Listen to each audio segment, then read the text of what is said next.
The following is a special presentation of Conifer Radio, our continuing series of Conifer Podcast. Conifer Podcast presents the true life stories of our U.S. Highway 285 corridor and Evergreen residents, their remarkable contributions to our community, and their encouragement to us all. We continue this week with Ms. Heather Aberg and Ms. Heather Kassman of Resilience1220 in a Conifer Podcast recording from March 4th, 2021.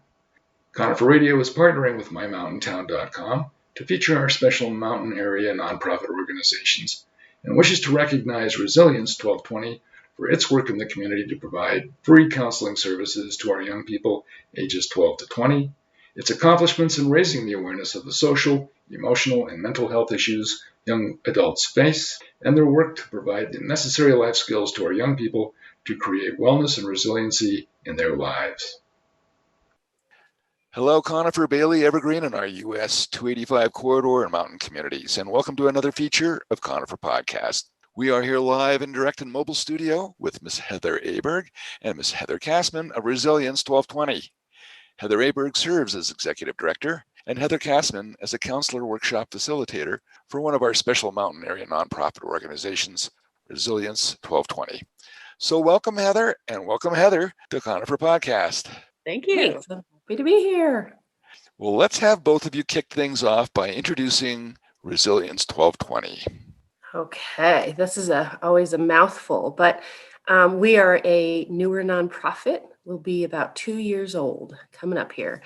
We started in response to teen mental health and angst that we saw through suicides, but also other issues. And it just brought a group of us therapists together saying we can't do this anymore. We have to step in. So we created a model which is a barrier-free service to youth ages 12 to 20. So we offer free counseling. They get 10 free sessions with one of our 30 therapists. They get to choose the counselor. And then we have free groups. We currently have 10 or 11 groups that are all virtual, but will come to meet the client wherever they are physically and meet them where they are emotionally. They could have an issue like, I don't want to minimize breakups, but something difficult all the way up to something quite hard. We don't take kids who are actively suicidal. Those go to Second Wind Fund. We're just really trying to build resilience in our youth to create a better community and a better world. And Ms. Kassman, anything you'd like to add to that from your perspective? Boy, you did a great job telling everything about it. I guess from as one of the therapists with Resilience, I would just add that it's wonderful for us who work in the private sector to be able to work with such a great nonprofit organization with young people. And besides, I don't know if you mentioned it, Heather, but I love not just the counseling with young people, but I love the speaker series that you have. Working with parents and educating other folks about issues that young people face. And that there have been some opportunities through grants working with parents and teachers on a limited basis, which is nice as well. Well, Ms. Aberg, let's continue with your story. Tell us a little bit about you and what prompted you to take on the challenge of creating and leading the Resilience1220 organization. Well, Heather and I both have raised our kids in this town, in this mountain community, and I think these kids are wonderful. Heather and I'll speak for both of us, Heather, to say that we love kids. We love teenagers. They're brilliant. They're creative. Working with them as therapists is a lot of fun. I mean, literally fun. And they're so eager and so willing to try things. And we do a lot of psychosomatic work where we ask our clients physically how they're feeling and how that manifests, and they can come up and conjure that so quickly, brilliantly, and articulately. So I think having raised our kids here, loving teens, and knowing we really can make a difference is what really sparked this, and we're seeing the effects already. And Ms. Kassman, the same question to you. Tell us a little bit about your story and the challenges of the good work you're doing for Resilience1220. Yeah, similar to what Heather said, raising my own kids here. For me, in my private practice, I started solely working with domestic violence survivors. After many years of doing that, I decided I wanted to do some preventative work and start working with young people and talking about healthy relationships. Had the wonderful opportunity to start working in the schools, educating kids K through 12, which was a blast. It just reconfirmed how much I love young people. And so I started turning my practice to open it up to young people and their families so that I could also have some fun in my work and get to see how their incredibly brilliant creative minds work, and to also bring a little bit of my own experience into their lives and hopefully give them some insights as they move forward. It's been fun. Well, let's have you folks toot your horn here. What is it about Resilience 1220 and its presence in the region that's been so important to our mountain communities? Well, Toot toot. toot toot. No pressure to toot. Let's see. First I want to toot our community's horns because we've been so well received by the schools, by businesses, individuals, Kiwanis, Rotaries. Everyone has stepped forward and said, yes, we have a huge issue here, and yes, we can help. So a $50 donation pays for one group session or one individual session. And this goes directly to pay the therapists, and that is less than half their rate. But we have this outpouring of therapists saying, sign me up. I can take 5 kids. I can take 8 kids. I can take 1 kid. And so the response has been fantastic. By sheer numbers, it's working. So we do evaluate our programs, and it's all really, really excellent evaluations. And if they're not, we're willing to tweak it, like find a different match, a different therapist. But we've seen hundreds of kids. I think we're up to 300 kids that we've seen in 2 years in individual counseling. At least that in our groups. Our LGBTQIA plus group is well over 100 kids. So just by numbers, I see that we're needed and really supported. I will say too, in the speaker series, the parent speaker series, we've seen hundreds of parents. They can just sign on, listen to a talk, and we've seen hundreds of parents that way, and caregivers, of course. And knowing that there's a trickle-down effect, especially through COVID, that supporting the parents, and we also support teachers and school staff for free, knowing that has a trickle-down effect. So did I toot our horn pretty well, Heather? I think you did a great job. The only thing I would add that I have been so impressed with Resilience 1220 about is in the past, I've heard from people that they couldn't access counseling because of finances, or they just had no idea where to find a counselor, especially somebody who works with young people, or even just battling the stigma that therapy has for all ages. And I think Resilience has done such a great job addressing those 3 issues. Hey, 10 free sessions, that's pretty amazing for anybody to be able to access. And then you right there have just a wonderfully accessible page to say, here, all our amazing therapists, read their bio, choose someone that speaks to you. And then the groups and the speaker series, I think, are one of the really fun parts of Resilience that takes away some of that stigma, that counseling and therapy doesn't have to be a scary, dark avenue, that there can be some fun in it. It's okay to enjoy the process. And you also both mentioned an organization that you collaborate with, Second Wind, that you, I am assuming, make referrals to. That's an important connection too, as I guess I'll use the word intake therapists, where you discover maybe there's a larger issue. Talk about that a bit. Second Wind Fund has been established in 2004, and they're out of Denver. Their model, I've looked to model our program after theirs because they have hundreds of therapists that are reimbursed to see kids up to 12 times. And these are kids who are actively suicidal. So that's something that's already in place. Some of our therapists are Second Wind therapists and resilience counselors. So they'd see them for 12 sessions, and then we would see them for 10 more free sessions because we really want to attend to these kids. And you're right, that's one of our intake questions, and we assess for suicidality and then refer if needed. But it's luckily, I'm going to say we've had in the last 24 hours, we've had about 20 intakes. I don't know what happened this week, but we just got kind of rained on. It was raining teens.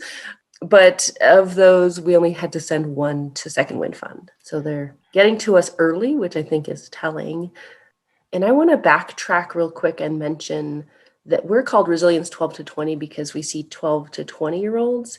And the reason we chose 12 is because in the state of Colorado, that's the age of consent to receive mental health counseling without parent permission. Not that I want to defy parents, but I think it's important to note that because of Colorado's really high suicide rates, the House bill was passed in order to allow kids of 12 to seek counseling. And here we are offering free counseling. So we've seen lots of kids come in that way, mostly with parent permission, but, kind of perking their ears at about 12. Well, here's a vote for parents overall. To have a safe place for their kids to go is very similar to when I ran human resources departments, and my fellow managers needed to be as mature as parents about a safe place for concerns to be brought forward.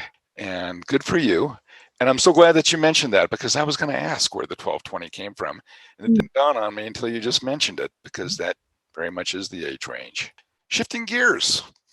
Folks, what's your future vision for Resilience 1220 and for your mission as it continues to serve the community? Heather, you want to take that one? Oh gosh, well, you probably know the mission more than I do. I know what I would love to see more of. So I guess I'll speak to that first.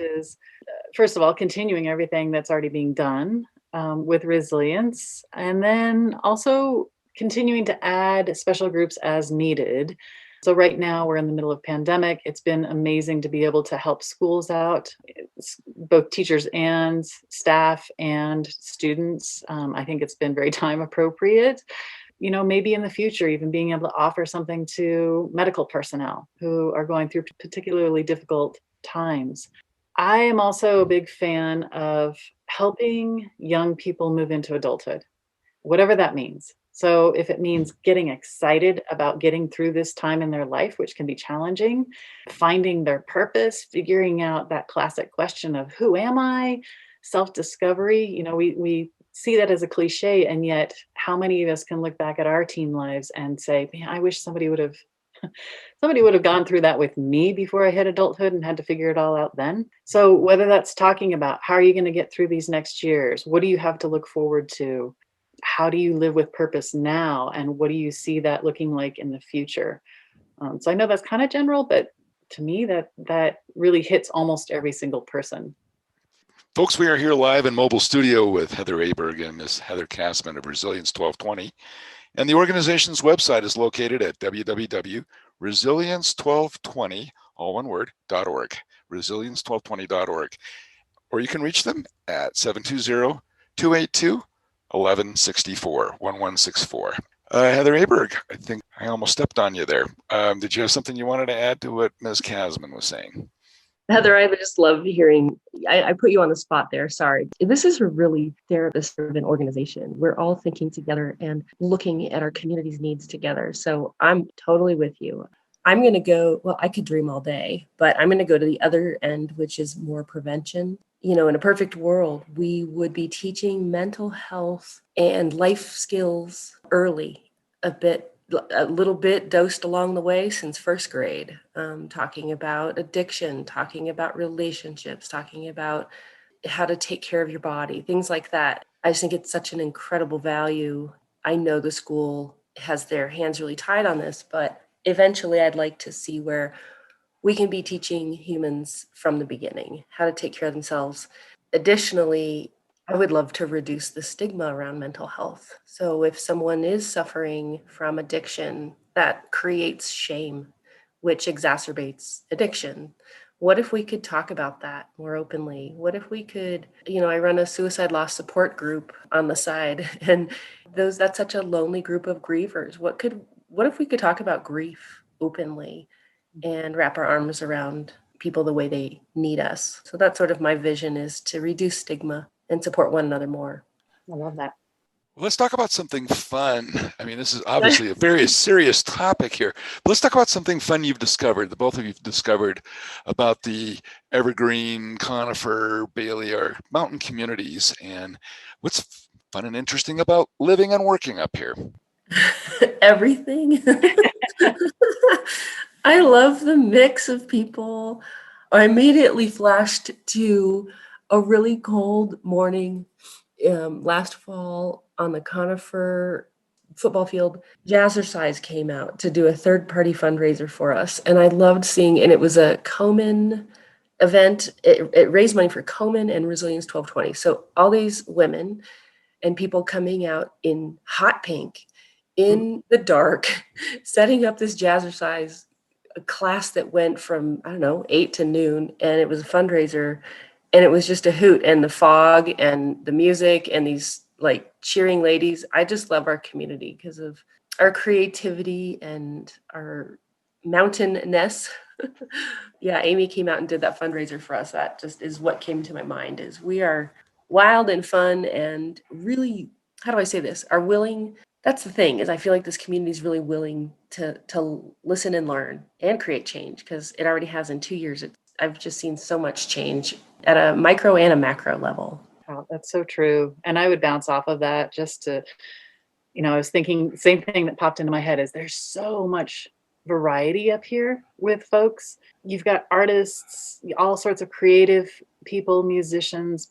You also have scientists and pilots and athletes and these brilliant, brilliant minds who have such amazing backstories and experiences, which I am so excited when I meet someone new just to hear, where did you come from and what do you know that I don't know? Because inevitably there's something new that I haven't heard. And then even in raising kids, kind of like what you were saying, Heather, is we get to raise our kids to drive crazy mountain roads in the winter. And when we send them off to college, their peers have no idea what that's like, or learning to look for deer and elk on the side of the road, or, hey, a bear crossed my backyard. And we forget, sometimes we take all of that amazingness for granted. And I love it because our kids have to grow up creative because there aren't always ready-made activities at their fingertips. And so they learn how to embrace their surroundings and what we're growing up in. And I think the adults and the kids have a slightly different view on the world than maybe other parts of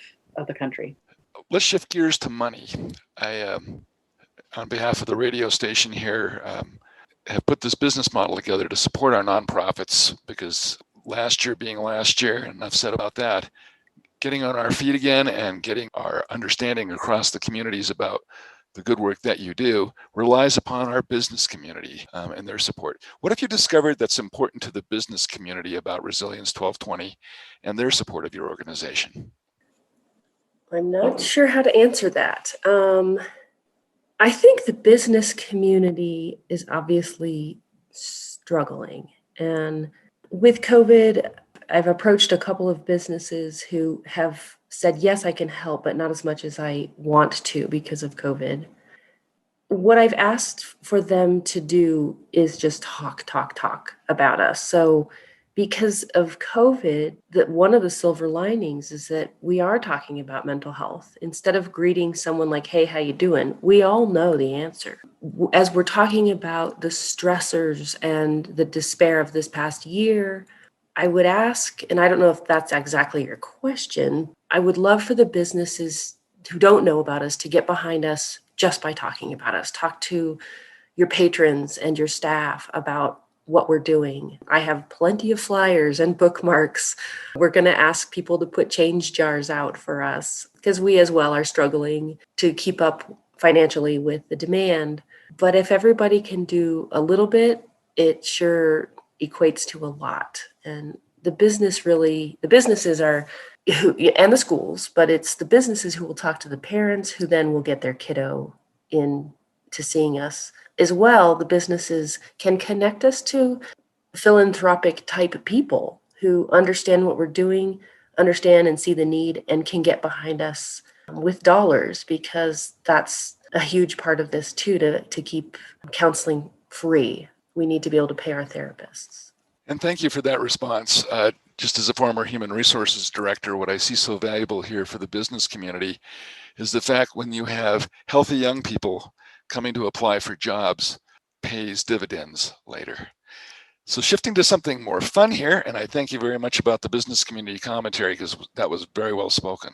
What is it about the both of you? What interesting facts are there about you that you would like our mountain communities to know about? And Ms. Kasman, let's start with you firstly this time. Okay, so this is funny. I actually do an exercise. I work with peer counselors over at Conifer High School and help train them.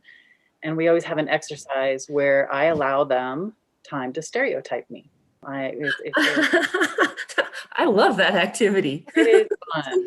And so it's a lesson in bias and stereotype. We all have it. And most often it's by appearance. And for them, they've known me for a few weeks by the time we do this. So they get to add a little bit more to it just based on how they've seen me interact. And so I love being able to bring some of my background that they would have no clue about. So I'll share some of that with you all here. I grew up in small towns all over the West Coast and in Boise, Idaho. I was a competitive ice skater.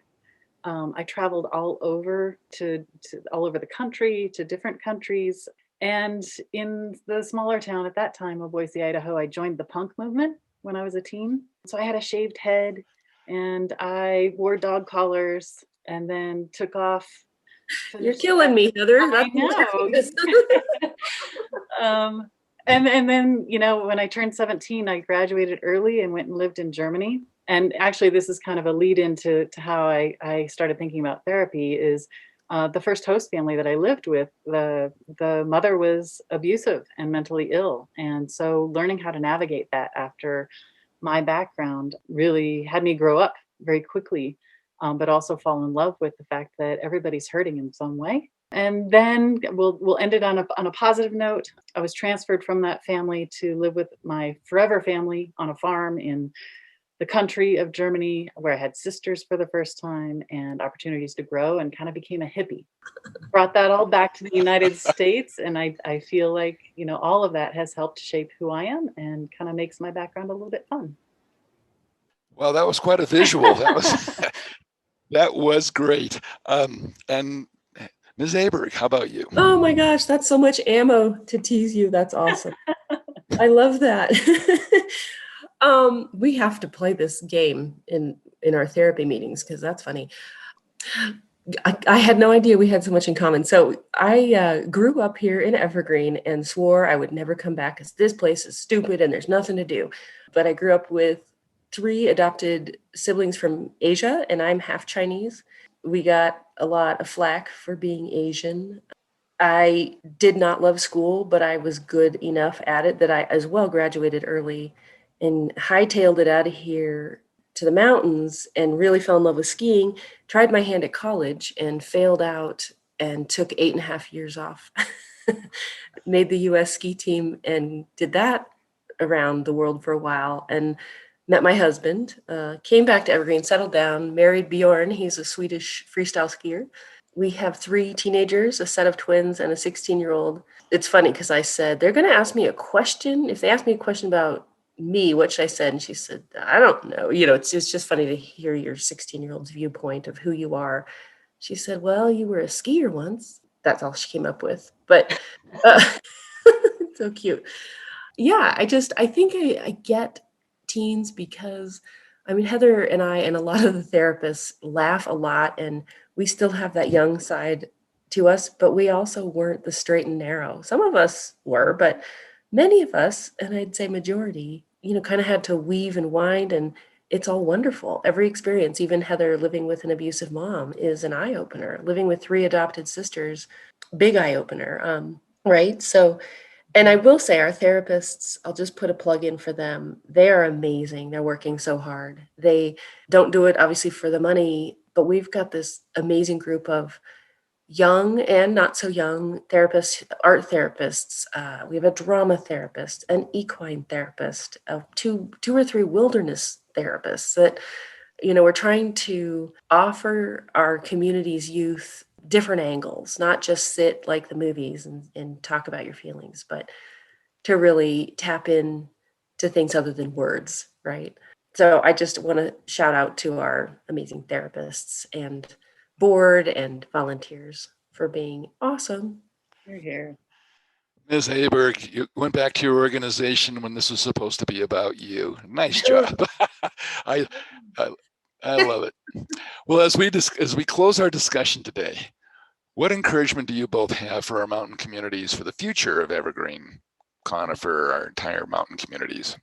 Oh gosh, I'd say just hold each other tight, and that's so hippy dippy. But you know what? If you see somebody breaking down or looking like they're having a bummer of a day, or you've got a neighbor who you know lives alone, reach out. We can do this. It's being vulnerable to reach out. That's what COVID's taught us, is we all need one another.